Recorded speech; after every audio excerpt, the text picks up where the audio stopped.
Good day, folks. This is Omar Hosea, servant. This is a quick video. I want to show you the marketing of so-called black men, like cattle or animals. Peep game. The next guy, Philip Dane from Rice, is a guy who I've never even heard of. But this is a guy who's 6 foot, 193 pounds, ran a 4.38 in the 40, ran a 6.62 3-cone, which is really called an L drill there.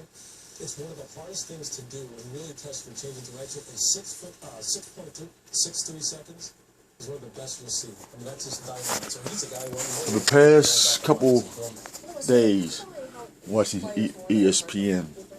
And I don't know why, just my kinfolk decided to get, I have gray hair, excuse me. My kinfolk decided, well, what I most have put the spirit of my kinfolk to put cable up here, because I don't watch TV, I really don't. I got my cell phone, you know, and so I got a high cell phone bill for, you know, because I can carry and do these researches, investigations, and things like that. But anyway, the point that I'm trying to make. Put this on mute.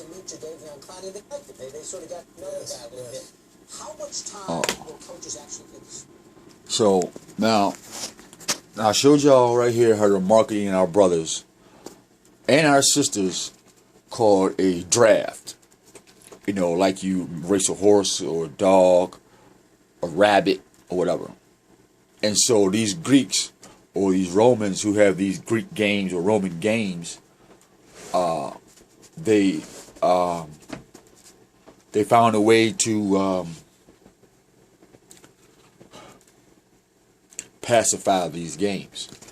But now, if you remember, just recently there was a guy from New York Knicks who had an incident with his wife, and she turned in his semi-automatic weapon. Then they turned around and charged him with 3 crimes. 2 felonies and 1 misdemeanor for having a gun. Now you have to look at this and say, hold up. Now, this guy got a lot of money. He has fans. He has even some enemies for the team that he played for.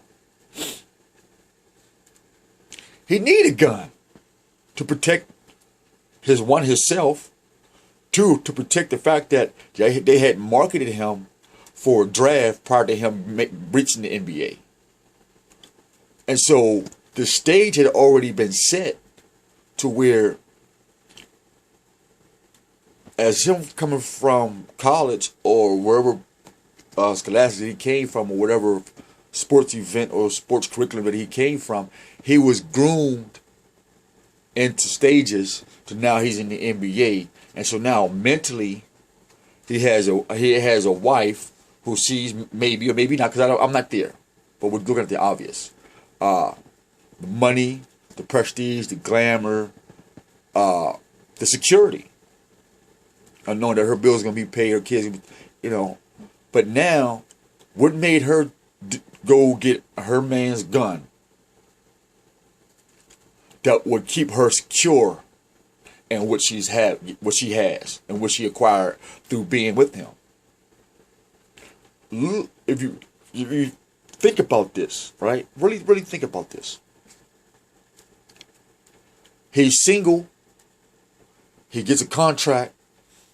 He's groomed of getting money and playing sports, being the best that he can be. In his own heart and in his own true mind, he needs something to protect his jewelry, protect his clothes, protect his person, protect his hard work. Not to go out and kill or hurt nobody or not like that. But his wife or his girl may or may not like what he was doing, or how he was doing his things, or he probably didn't do what she wanted him to do. And so she went and got his gun, called the police, and said, here, he has a gun. And she may have lied or didn't lie about him probably pulling it out on her or anything of that nature. But you'll say, well, Hosea, well, what's the point of this video? The point of this video is to all you successful sports entertainers, career folks. Remember, you're groomed into going against, one, your own self. 1. 2, you're groomed to going against your mate, whom you chose or who chose you. 3, the people around you are placed there for a reason to keep you locked in this vortex of succubism. That's not a word, but I just came up with it. Succubism. And so you're going to be sucked and sucked and sucked, and then until you dry it out, and then they're going to start taking things away from you. Like they charged him with these felonies and a misdemeanor for having a semi-automatic weapon. Some would say, well, why would he need a semi-automatic weapon anyway? Well, if you've been watching the videos and what the police has been doing across the country, they're literally punching pregnant women. They're literally breaking women's legs. And this is not a white thing or a black thing. This is a crime against America thing. And the main spear is being thrust through the so-called black people first, and then thrust through the so-called poor white folks, or white trash, or trailer park people. You know, if you get a picture of a warrior, he spears the first person, and then if there's somebody behind him, if his spear is long enough, he can spear 2 or 3 people with one spear, i.e., kill 2 birds with 1 stone. And so through this tactic, they're killing off generations with 1 spear. And it's called money. And so now, we're going to go watch these sports events, but not realizing that when the federal government, who is owned by offshore companies, who has a place in Washington, D.C., a small piece running the whole nation,